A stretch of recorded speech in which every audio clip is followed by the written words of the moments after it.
Hello बच्चों, let us read this question. This question says in which of the following pairs does one element exist as a solid and the other as a liquid under normal conditions.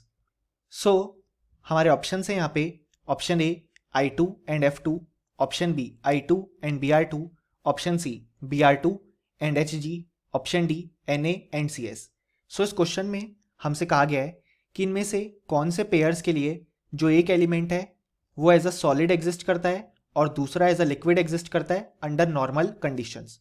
यानी कि basically जो room temperature वाली conditions है normal, उसमें कौन सा element एक as a solid exist करता है और दूसरा एज अ लिक्विड. सो इस क्वेश्चन को सॉल्व करने के लिए हमें जो की कॉन्सेप्ट रिक्वायर्ड है वो है फिजिकल स्टेट्स ऑफ एलिमेंट्स. सो अगर हम यहाँ पे सबसे पहले हमारा ऑप्शन ए देखें तो उसमें जो I2 गिवन है वो होता है सॉलिड एट रूम टेम्परेचर.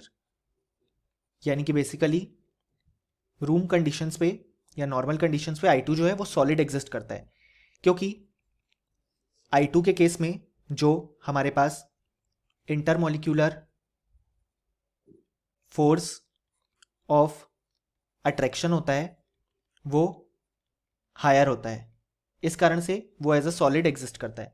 जबकि अगर हम बात करें F2 की, सो जो F2 है वो एज अ गैस एग्जिस्ट करता है अंडर नॉर्मल कंडीशंस, क्योंकि यहाँ पे जो इंटरमोलिक्यूलर फोर्स हैं ऑफ अट्रैक्शन वो वीक होते हैं. सो जो हमारा ऑप्शन ए है वो इनकरेक्ट हो जाएगा, क्योंकि यहाँ पे हमें सॉलिड एलिमेंट तो मिला लेकिन जो दूसरा F2 है वो एज अ गैस एग्जिस्ट कर रहा है.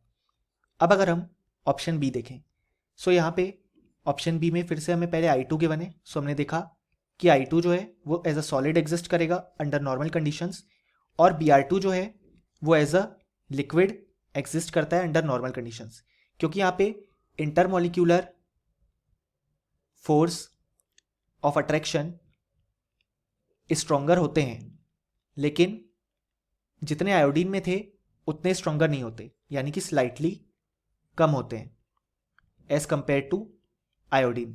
सो इसलिए Br2 as a liquid exist करता है. सो जो हमारा करेक्ट ऑप्शन हो जाएगा वो जाएगा ऑप्शन बी, क्योंकि ये हमारी सारी कंडीशंस को फुलफिल कर रहा है.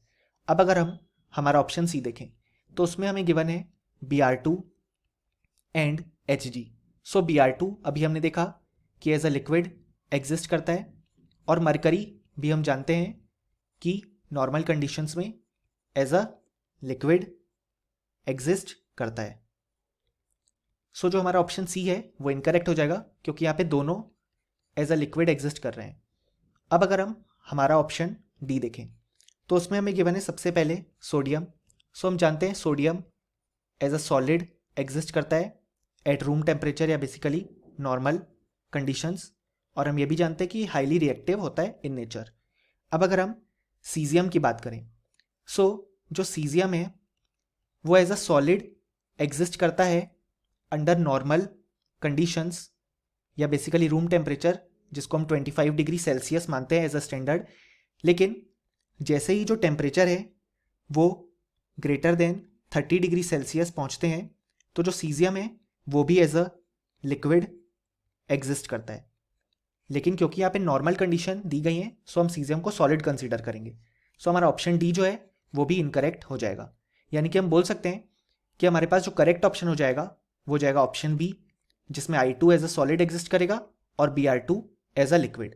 और फाइनली हमें लिख भी सकते हैं कि इस क्वेश्चन का हमारे पास जो करेक्ट आंसर हो जाएगा वो हो जाएगा option B. Hope you understood well.